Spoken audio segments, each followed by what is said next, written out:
All right, welcome back to the show. Today I got my buddy Anthony Kusky out of Florida, so another self-storage investor. So appreciate you coming on, man. Yeah, absolutely. Thanks for having me. Yeah. So let's start kind of at the beginning. We usually like starting high school or after. What'd you do after high school, or is there anything in high school you want to share that was kind of like a pivotal point for you?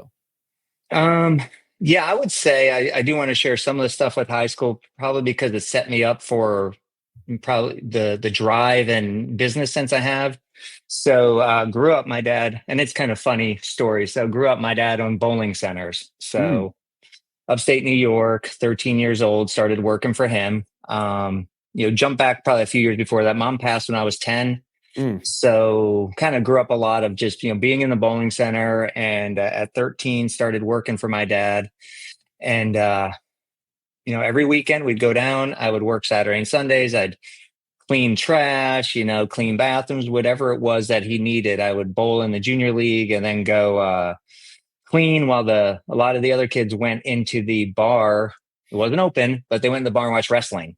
So that was the big thing. So I'm 51, so a little aged on you, but while everyone was hanging out in the bar watching wrestling, I never really got into it. And so, but from a younger age was always one, groomed to go into the family business, and two was, just that awareness, like you're the owner's son, you need to be aware of this stuff. So as little as, picking up trash when you're walking by it in public places, a lot of times I'll still take those habits into it. And that business sense that even though through high school, I wasn't an excellent student, I was very good at the business stuff. Yeah. So like growing up in upstate New York, they had regions level, school level classes, regions, your higher caliber school levels, like, business classes, accounting, stuff like that. And I did, business law, barely cracked the spine on the book and made A's. Accounting, stuff like that. It just came naturally to me. So it was just kind of how I was raised. And so I actually went to college for bowling management. Okay. Yeah. What's interesting is 13 years old. It doesn't sound like you put up a fight working with your dad or working for your dad. No, not at all. Actually, it's funny. I wanted to start working for him more consistently, and he wanted me to go to get a outside job before I continued working for him, and I wasn't old enough. And so being that this is now, 35 years later, I can say this, but I actually forged in New York, you had working papers, and you'd go to the school, they'd give you a little card and it said your age and all that. And you would have to give that to your employer. And I got the card and brought it home and blew ink on the birth date. Went back to the school and I said, "Hey, a pen exploded in my pocket. I need a new card." And she said, "Oh, okay. What's the date?" And I just told her a year younger. So I was actually working illegally for a year at a couple different grocery stores. That's funny. We won't tell anybody. Yeah. No, just between us here. Yeah. But yeah, that was my desire to work. And I played lacrosse and played soccer in high school, and then went to college. Again, went to college in Buffalo for bowling management. And so that's what my associates is. Okay. So what happened from there? Did you stick to that? So finished that, actually did great in college, made Dean's List, did all that stuff, came back to run my dad's centers. And after about a year of being there, I had a buddy that after my mom passed, we've always were really good friends. His dad worked for my dad. And after, she passed, I spent a ton of time with his family. And so he wound up moving down to Florida, which, about 45 minutes from where I am now. And every year would come up every year. "Hey, when you moving down?" From sixth grade on, "When you moving down?" And so I was almost 21, done with college, living at home, working for my dad, and running one of his centers that he wasn't at, more of a silent partner at. And he's like, "When you moving down?" And within 2 weeks, I packed up the car, and the jet ski, and drove down to Florida, and that was it. And then, moved to Orlando, Florida, and lived there for the next, until I got married in 2001. Wow. So you just basically gave up on the bowling dream. Yeah. actually moved it to Orlando, as I Okay. said, and just living the dream. Really, I was working at a nightclub. I was Mm. a doorman and a bouncer, and worked at a bowling center part time, and just kind of, probably living the what I look at now is the not so righteous life that I was living, but just having Yeah. fun and being a 20-year-old, 21-year-old that just moved to Florida, living on his own with his best friend and another buddy, and just yeah, having a good time. Yeah. Well, how'd your dad take that news when he learned you were basically not taking over the family business? He was actually pretty supportive. We had, it was a little tumultuous childhood with obviously losing a parent and all that, but he was very encouraging on that. He said, "Hey, it's not exactly what I was hoping for, but I love you and appreciate you and understand and will support you."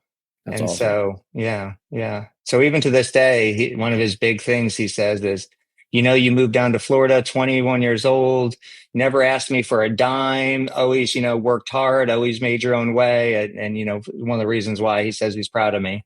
So, That's awesome. That's awesome, yeah. man. So moved to Orlando, work sounds like some odd and end jobs. Where'd you go from there?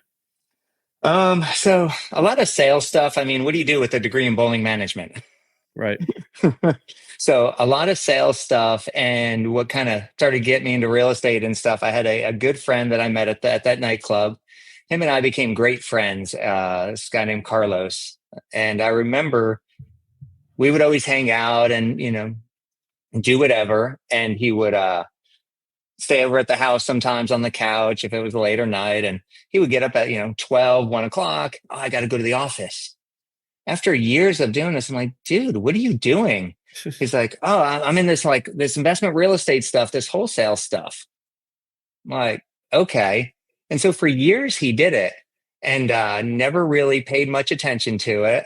Wind up, fast forward to 2001, met my wife, hit it off instantly, engaged in a month, married in a year, kind of a God thing. Kind of at Yeah. that time was really searching, and brought me back. And I don't remember exactly the detail, but basically brought me back to checking out what he was doing in real estate. Sold insurance for several years before that, would buy my own leads and all that stuff. So I said, let me check out what he's doing. And so 2000, this was actually coming up now about 2004. And so 2004, I go and check out this company, and I go to show up my first day, and my buddy isn't there. He doesn't show up. I come to find out the reason he always let work those weird hours wasn't because the job allowed that. It was because he would make a chunk of cash, and then he would just kind of party it away for a couple weeks and not be super efficient on just showing up. But I jumped into this wholesale real estate company in 2004. And, about a week after that, we had, I think, Hurricane Charlie and Francis and a couple of those come through Florida. We were shut down for a week. But right after that, I jumped in. And as we all know, I mean, the market was going crazy in 2004, especially in Orlando. So we just kind of ran with it. That's awesome, man. So, That's all. yeah. It seems like you said some sales jobs. It seems like sales, and whether it was quick or not, but you probably went through some training. It seems like sales is a common thread with definitely real estate investors, but entrepreneurs. What'd you learn? What do you like looking back? What do you think you learned that's helped you with where you're at today from sales?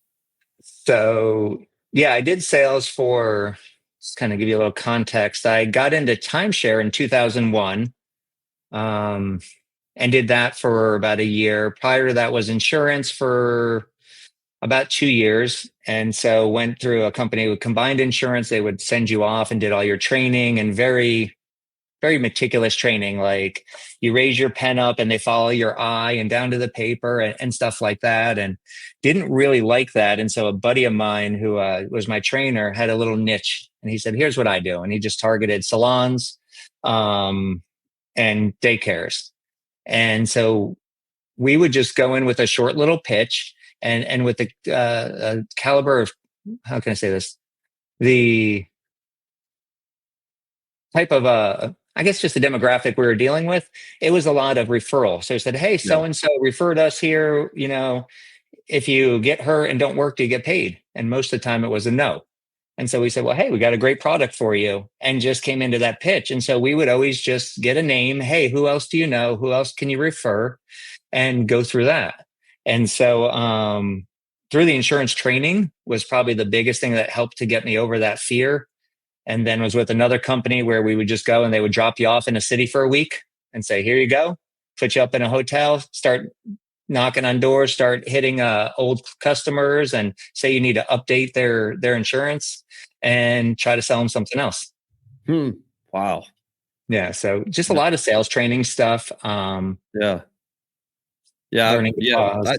Sales has been, and I've heard this, but sales is, I think for entrepreneurs, like if I could pick, and for my kids, pick your own path, but if they want to become entrepreneurs, I'd absolutely say get a sales job first.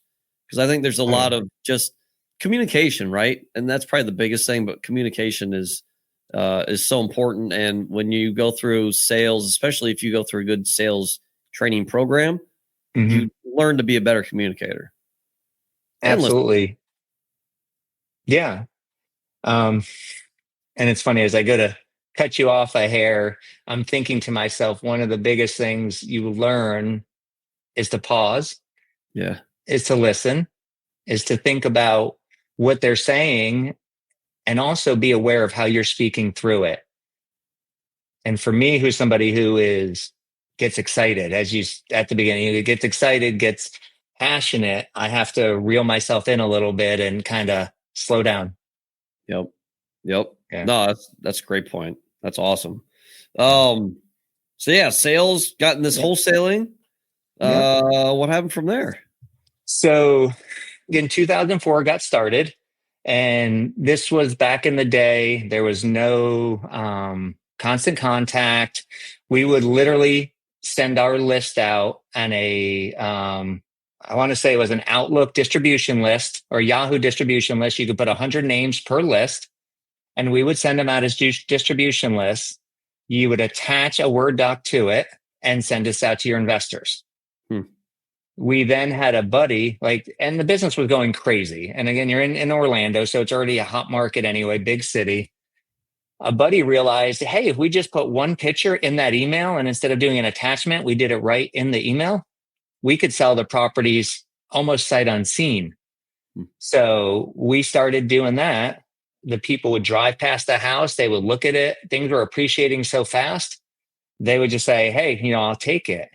And it got so competitive that people it would be a race. We put out a deal, literally in hours it would sell. We do in the office 100, 150,000 in assignment fees between, the 5 or 6 of us a month. Wow. Of course, I was just an employee, only getting a fraction, but we started holding checks in our drawer because we started to race out to our usual guys. Quick, here, hey, I got a deal for you. They're like, all right, come here, I'll take it.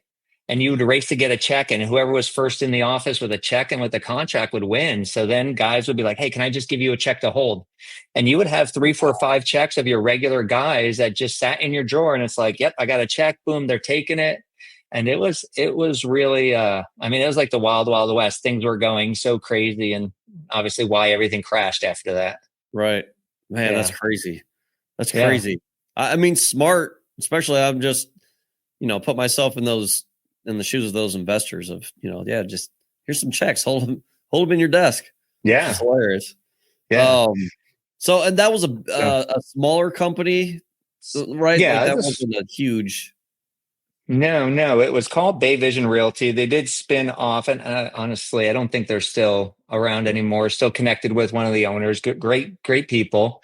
They came off a bigger company that kind of folded in the crash, and a bunch of these guys started their own offices.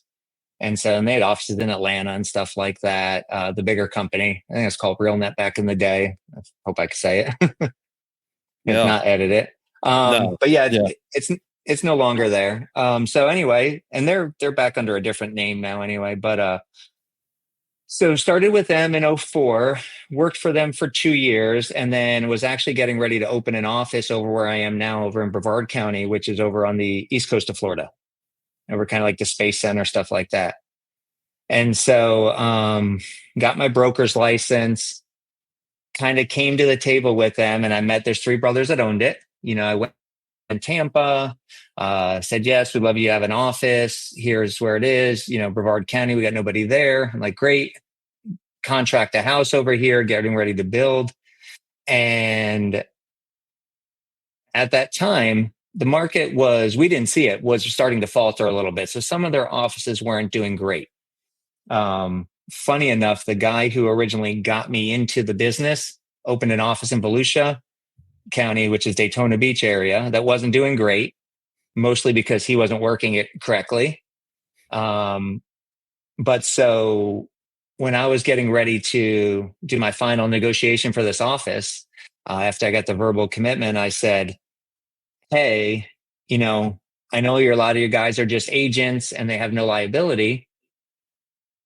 I got my broker's license and I came up with this 5-year plan. Like, hey, here's my benchmarks. Here's, and basically it was kind of like a buyout type of thing. Like in 5 years, I have the rights to take it over. And here's the benchmarks I have to hit. And here's all these things. And instead of you taking the liability, I will take the liability. And, they said, okay, we'll see. And the next day they come back and they said, well, we appreciate everything. And really, that's not going to work. We'd love you to stay with us and you're more than welcome to. But, the market's starting to soften. Our Volusia office is not doing so great. We can't do that. And so, and again, yeah, if you want to stay, you're welcome to. We'd love to keep you. And so kind of went home, talked to my wife about that. And so at this point, we were married 3 years, no kids, small house in Orlando, but building like a $400,000 house in Brevard County, which at that point was probably like $1 million house almost. And decided that was the step to go into my own. And so I was like, you know what? I'm still going into Brevard. We're just going to go out on my own. I have my broker's license. And came in the next day and I said, hey, I appreciate everything. Today's my last day. And we parted on great relationships. Still have great relationships today with, several of the people I worked with. Actually, I haven't seen them in 15 years and got invited to a birthday party a couple weeks ago for someone's big party that worked there and all of us. And so, that was the start for me of being on my own in real estate. And that was February of 2007. Oh, wow. What a time. What's crazy is, one, wholesaling, like it didn't take much for you to say, you know what, I'm going to do this on my own. Right. Right. Now wholesaling, you could probably argue is easier to it's kind of like working for, like a handyman or someone that builds decks, right? In a way, if you learn the skill, you're like, you know what, I'm getting leads over here just by myself. I'm gonna go do this on my own. It's probably similar, but still, I'm sure you were nervous to go do it on your own because you didn't have anything built at that point, right? Oh yeah, no, absolutely. We had, we were doing okay, financially because of the market for a few years, at that time, making more than I ever had, which was, maybe just north of 100 by this time. And, going back again, 2007. So yeah, we just kind of jumped in and figured it out. But really with wholesaling, you're always training your competition. And so it's always kind of the thing with it. And so, but yeah, we opened an office. My brother-in-law was living, I think, in Tennessee at the time and started being my first VA before I even knew what VAs were. So he worked remotely for me. And we just kind of, we did Constant Contact, which was one of the newest things then. And just took off from there. And, he eventually moved to Florida, had a small office with me, him, and the girl at the time, and did that for about 2 years until the market really bottomed out at the end of 2008. And then we kind of closed up shop. Oh, really? Definitely want to hear about that. But it sounds like you probably didn't have much of a budget when you started, right? No. So it was funny. So when we had the office, yellow letters were a big deal. So we would actually use a HP printer and take yellow legal pads and we would tear the paper off. Wow. And we would just run it through there and we would stuff them and mail them. he would sit there at night. My brother-in-law, he was living with us for a little bit when he first moved down, and he would write out letters, or my wife or I would write out the names on the addresses and send them out. And not a big budget. And then because the market had crashed, it was easy to get them. Like, well, actually, I'm sorry, for 2007 to 2008, it was hard to get them. The next section, as we progressed further, was easier to get them. But yeah, not much of a budget. We maybe sent, 3,000 to 5,000 letters a month, depending on it. And, just kind of figured it out as we went. Yeah. Well, you had more time than money at that point, right? And I think a lot of people kind of forget that. Like, people want to jump from step 1 to step 30. But yeah, if you've got more time than money, I was just talking to a buddy about this the other week. Like, you have to have one or the other. You either have to have time or you have to have money. If you don't have either, you're in trouble. Right. Figure something out. Yeah.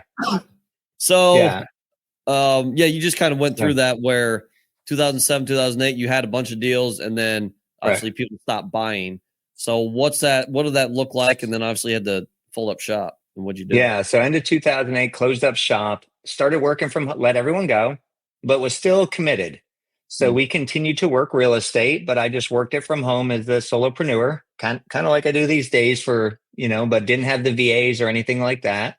And mostly targeted bank-owned properties and things like that, where we were picking up properties for 30, 40, 50,000 that were 200,000 a couple of years ago. And we were flipping them to landlord buyers for the most part, but we were trying to stay ahead of the market curve because things were actually still going down. So you're like, instead of, you were maybe buying them for 40 or 60% of ARV minus repairs instead of 75 or 78%, which you see a lot these days minus repairs. So you're buying them for 30 to 40 cents on the dollar.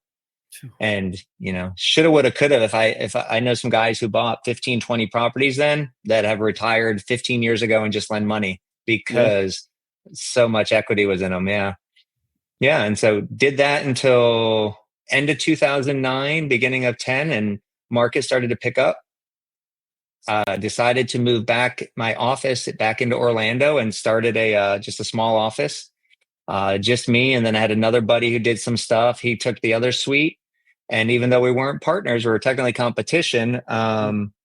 We continued just to kind of build up that wholesale. Him and I started doing some rehabs together and eventually opened an office, brought on some people. Fast forward a couple more years, opened another office. And so we had one over on the coast, one over in Orlando, had I think 7 or 8 agents at one point and an office manager, and got to the point where we would do, about 60 to 80 deals a year.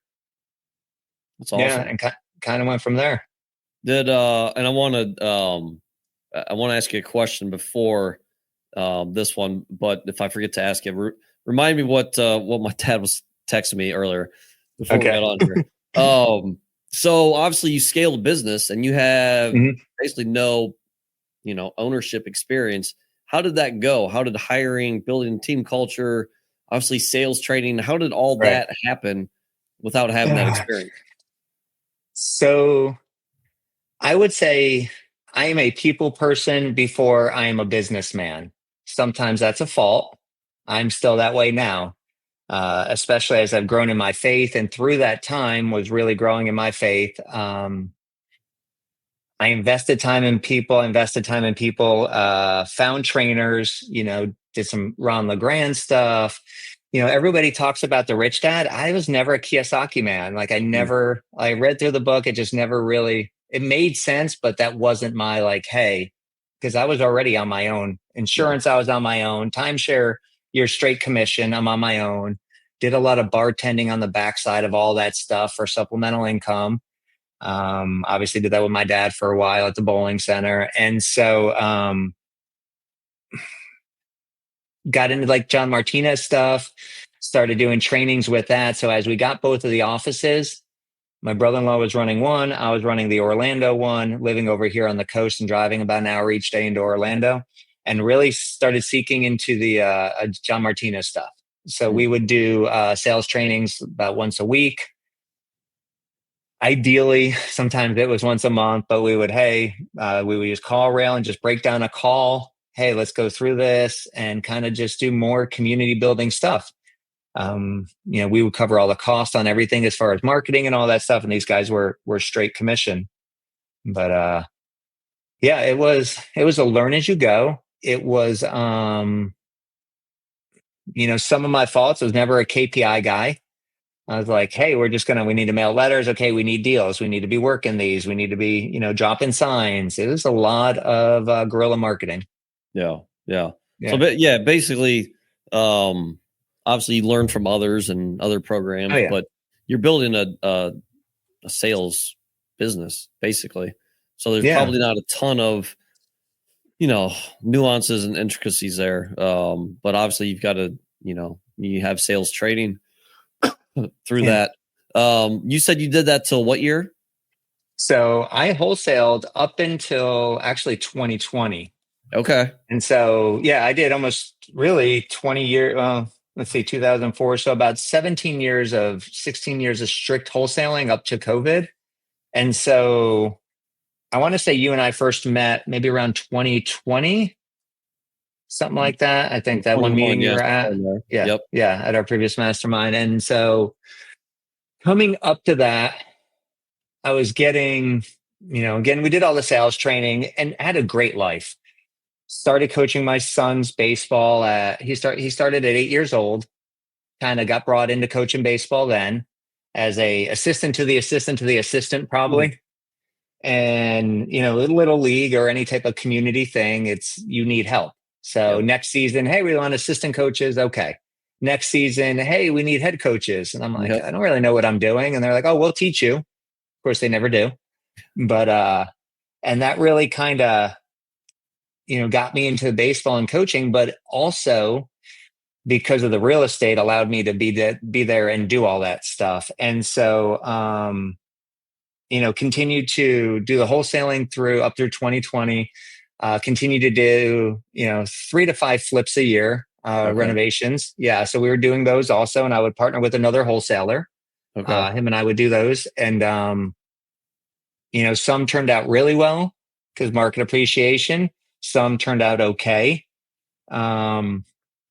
Actually, when the market crashed, we were in the middle of doing a flip over here in Brevard County, lost about $100,000 on that one.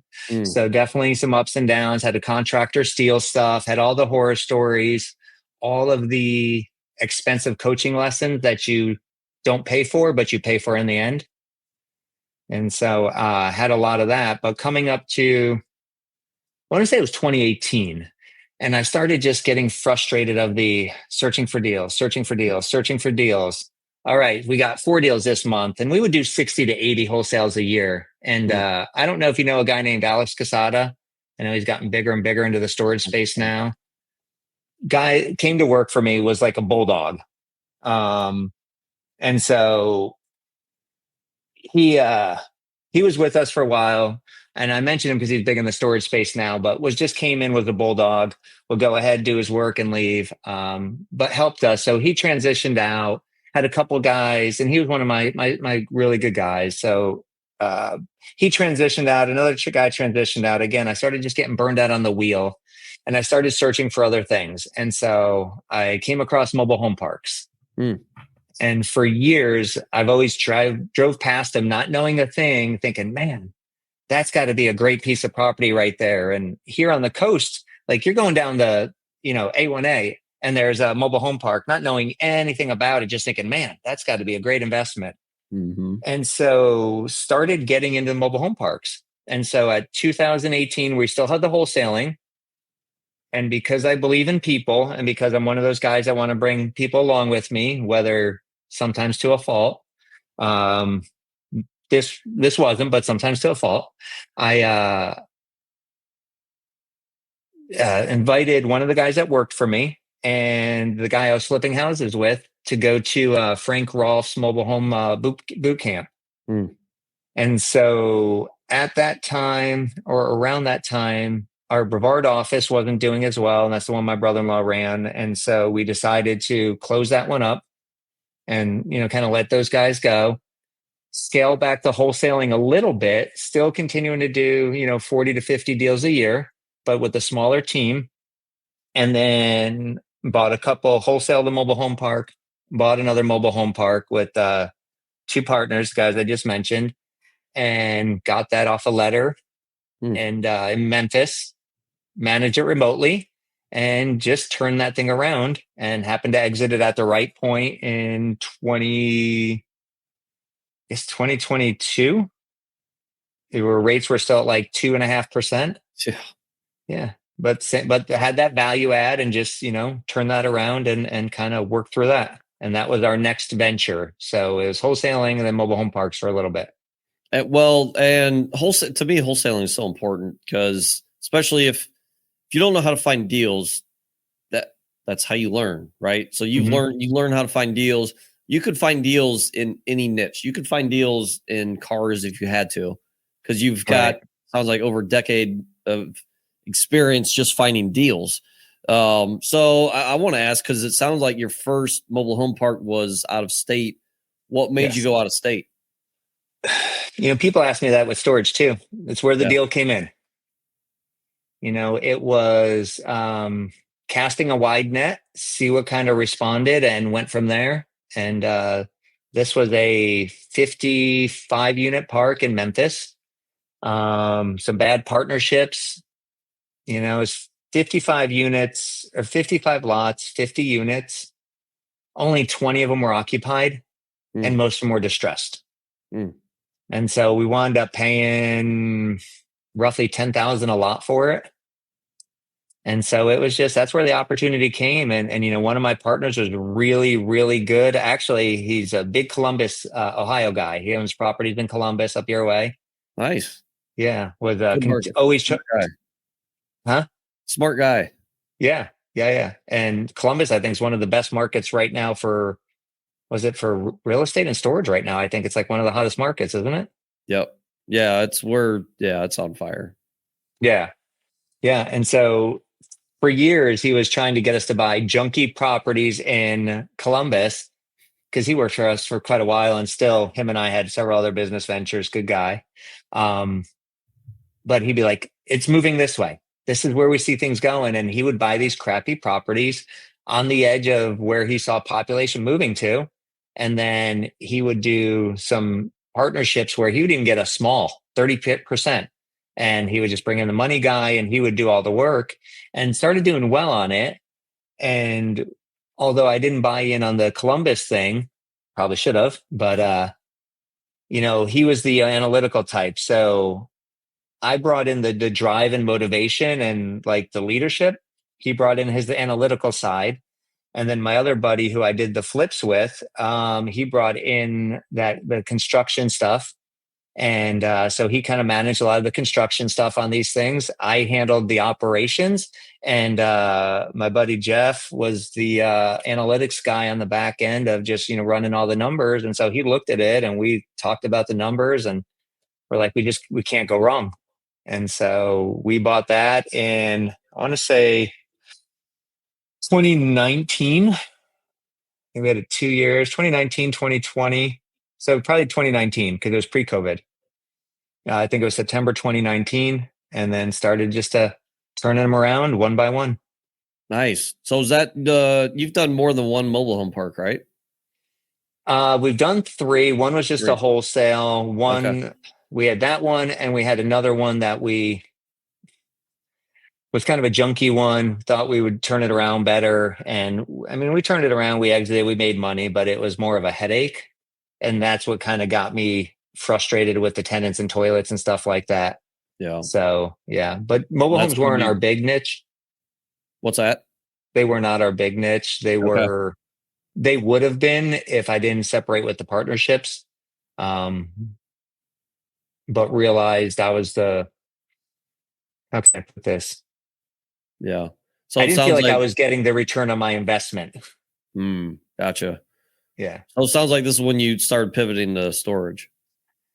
Yeah. So I think this is about when we met, and we had the mobile home park going. My partner and I went to purchase another one. The third partner in it Again, great guy, great relationship. And he's the reason that mobile home park was successful, because he would do half his year in Colorado, half his year in Orlando. And he would drive back and forth a couple times a year, and he would stop there for a week, and he would kind of just make sure contractors were there. He's also the one that had a little deeper pockets at the time. So at one point it was just like, hey, I'm just dumping a bunch of money in there. Let's just get these all, cleaned up on the outside. So we all had a role to play. But at that point, I was kind of getting to the point where I'm frustrated with the park. Just like any partnership, I don't think there was anything bad. We just had different roles and trying to find how we individually wanted to move forward. And so was trying to decide, do I stay, and started learning about storage through our previous mastermind. And so when we were looking at which way to move forward, I started looking at what to do with the wholesale business, because we were still doing that. Do I move forward with mobile home parks and move forward with storage? And I remember sitting with my wife, and while I was leaving a coaching thing with Alex, and decided to close down the wholesale business. And so I called my partner at the time, Jeff, and said, hey, man, sorry, we're closing down the wholesale business and you're out of a job. And so shut down the wholesale business, and then had the next step of going, do I go storage or do I go mobile home parks? And what are the pros and cons? And what could I automate the most? And that's where her and I sat and said, you know what, I think storage is the way to go. And so we kind of, went 180 and just transitioned right into storage. And although we do a little bit of other stuff now, like I looked at a flip today that I may pick up just to kind of supplement some stuff a little bit. Sure. Plus I enjoy it, but, do very, very, very little wholesaling right now, just work our old buyers, and kind of started transitioning into storage. And so that was 2021 was when we made that transition. January 2022 was like, okay, let me start seeking education. And that's where I got connected with the rebellion. Yeah. Yeah. And you've picked up how many storage facilities since then? So we have 4 facilities.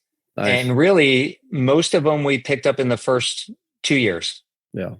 Actually, all of them picked up in the first 2 years. Yep. Which was what, 22 to 24? 22 and 23. We didn't pick anything up in 24. Yeah. Mostly because of fostering and coaching. But yeah, 22 and 23, we picked them all up. That's awesome. Well, not many people bought in 24 or buying right now in 25. Slow. It's hard to find deals right now. So I'm assuming you found those deals direct mail marketing as well, right? Direct mail and text messaging, and actually had one through Facebook Messenger came to me. Nice. Yeah. So you're just a deal junkie. You'll try to find a deal wherever you can. Yeah. I bought into the remote management. And so my first facility was in Vicksburg, Mississippi. Came to me on a letter, 82-year-old seller looking to sell, retire, and little higher price point than I wanted. But I was able to negotiate 0% financing. Fortunately, it was only for 2 years. We had 5-year. A family member talked him out of it because obviously he was 82. Yeah. But, looked at it and I said, man, it's not a home run, but it's a single, maybe a double. I looked at the time and I said, all right, if everything goes well, I was making about $2,000 a month. I'm like, okay, if I can double the income to $4,000 a month, here's what the value is. Currently we're at $5,000 a month. So closed on that property August, September of 22.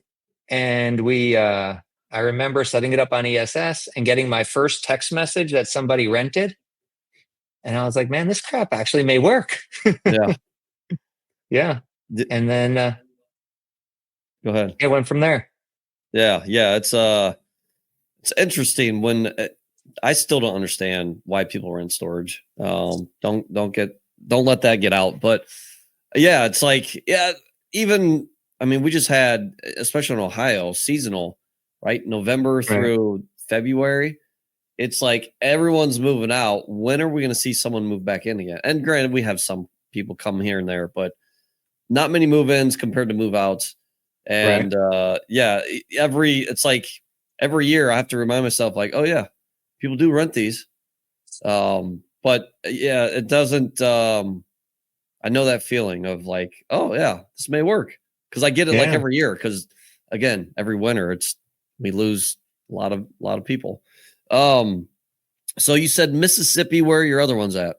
Yeah. So we have two in Vicksburg, Mississippi, one in Boonville, Indiana, and one in Henderson, Kentucky, which is about 25 minutes from the Boonville one.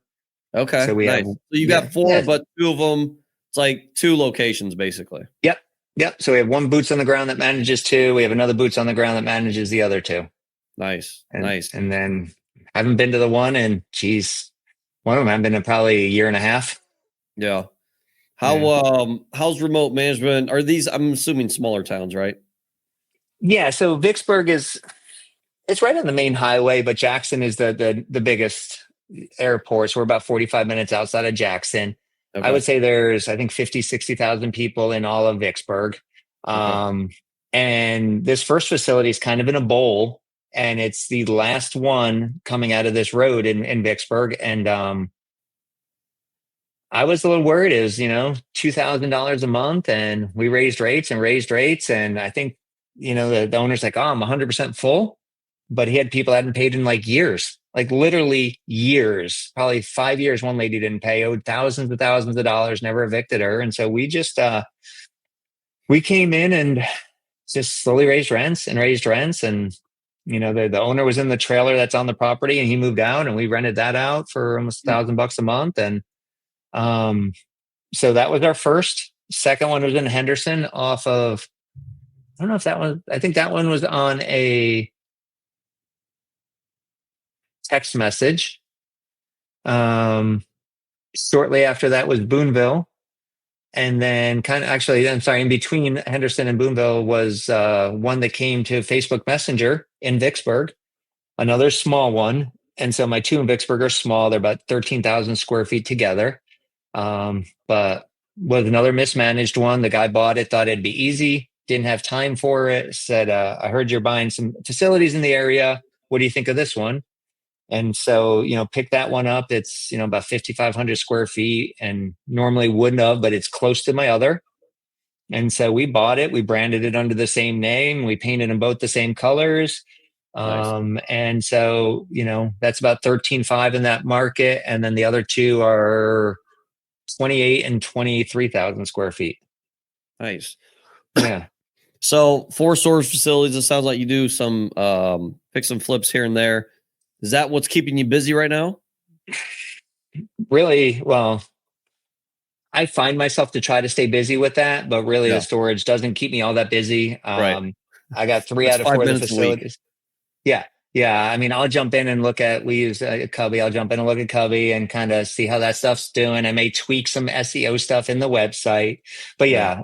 all three out of four of them are good. One was at 20% when we bought it. We're at 56, I think, but everything else is 85 to 95% or 100 with rates Nice. pushed. So yeah, not a lot in that, but we coach high school baseball. I coach high school baseball. And so I am in the thick of our varsity season right now, and actually have about 3 weeks left in it. And Awesome. so Man, you only have 3 weeks left? yeah, we started early this year. January 6th was our first practice. Yeah. That's crazy. Yeah. So 4 days a week I'm on the field. We just had a last minute tournament pop up this coming weekend that I've been scrambling for. And then, last year we also fostered for about a year and a half, 3 going on 4-year-old. So fostering, family, honestly, my family has always been first. When the fostering came into our journey, that was, I'd say a close second under, of course, our faith, and then baseball. And so like all that came, and then it was business. And so we did a flip last year. We did marketing, we maintained, but just didn't buy anything, but just, yeah, like those are things that keep me busy now. And my son's a senior. This is his last season. Trying to figure out what my next steps are. Do I stay coaching? Do I take some time to focus on building the business? My wife and I have some discussions about that, and I would say some mixed opinions. Yeah. Yeah. Yeah. Yeah. No, that's awesome. Well, before we kind of wrap up here, I have a couple Yeah. questions. Sure. Our typical questions. Over 2 decades worth of real estate experience, especially in Florida. Yeah. And I'm putting you on the spot here. What's like one or two things that you'd like to tell somebody or, share with somebody that is either getting into it or a seasoned investor, whatever it is? What are like two or three highlights that you can give us? Probably the biggest thing, and it's been said before, but just taking massive imperfect action, um, would be the biggest takeaway. Um, and then what was the second question? What was like what No, not to that's do? it. Yeah. I Okay. mean, Yeah. just any Yeah. advice or any insight. Yeah. Even after, so I got licensed in 2021. So even after 4 years in real estate, I still second guess myself. Yeah. So Yeah. having a community really helps. I have buddies in storage that I will call and text on a weekly basis saying, "Hey man, what do you think of these numbers? Hey, I'm struggling today," and things like that. So there's a mental side of it, especially for me when your priorities are family first. Sometimes the work suffers a little bit, and so it's you getting up at 5:30, having your quiet time, having that. I would say the routine is the biggest thing to me. Having the Mm. routine, having my quiet time, having my fitness, and then just taking action every single day. And so, like, even here, like writing down what's my three most important things today. What do I need to do today? What am I grateful for today? And just trying to say, all right, these are what I need to get done today. And then, what am I next day is the next day. And I say I don't worry. I do, we all do, but it's just continuing to move forward and get out of your head. Yep. No, it's great advice. And I mean, you even said it as simple as it is. Like keep it simple.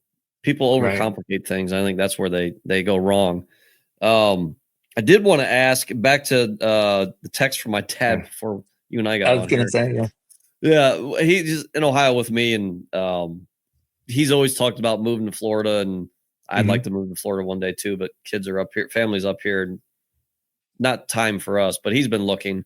Where obviously the Florida market is hurting. What do you Hmm. see on your end, Florida, just the real estate market in general in Florida? So in general, just like they always say, just like storage, it is highly concentrated in the area. Mm, So inventory, I think the last, being a broker, I still have access to a lot of that stuff. So inventory has creeped up. I think prices from this time last year to this year in where I'm at, which is again called the Space Coast, they're still up maybe only 1%. mm, Inventory is up to, I think we're a little over 4 months inventory. So that has increased. Days on market are in the 60s, but it's super, super local. Like my area is called Vieira Suntree area. This is like when people move to Brevard County, either you want to be on the coast or you're going to be in Vieira Suntree. And those are your hot areas for any of the like the higher end jobs, any of the mm, space industry, any defense industry, stuff like that. So we moved here in '07. It's easily doubled, but we absolutely love the Space Coast. Um, it aligns with our beliefs, we'll say. We're very active in our churches and community, which you have that feel, and you still, even though we're growing and growing, it still to a degree has that smaller town feel. mm. So I That's grew up cool. in upstate New York. I love Florida. I want to have a mountain house. That's on my vision where we can go and visit, potentially rent out, but because I love the mountains. But yeah, I'll always call Florida my home. I think it's been 30 years so far. Yeah. No, that's awesome, man. That's cool. Yeah. Awesome. Well, this has been fun. Let's get into So, our last just kind of few questions we always ask. okay. What's one thing you're better at than everybody else? So kind of your superpower. Creating relationships. Mm, Yeah. I like that. I think, yeah. Anything to expand on that or just I, as I say, sometimes I believe in people to a fault. mm, I really 100%. And again, I think part of it has to do with me. Part of it has to be as how I've grown in my faith over the years. But I want to treat people how I want to be treated. So if somebody's hurting and we meet a small group and someone says, like you hear this cliche, hey, I'll pray for you. Well, I'm literally going to do that. And I'll probably shoot you a text midweek. Hey, man, how are you doing? What's going on? Now, I can't say I do that for months on end, but I think about that, or just those random reach outs out. Hey, just checking in on you, things like that. So investing in people is probably why I love coaching, is investing in these kids. And man, I'm a driver, but I'm extremely like compassionate with other people. I need to be better at that at home sometimes, but yeah, I just investing in people, man, and just loving on them the way I want to be treated myself. That's awesome, man. That's awesome. Awesome answer. What's next for you? We're continuing to grow our storage portfolio. So, I send a couple hundred text messages a day sometimes through our system. Okay. We're sending letters, so we're growing that.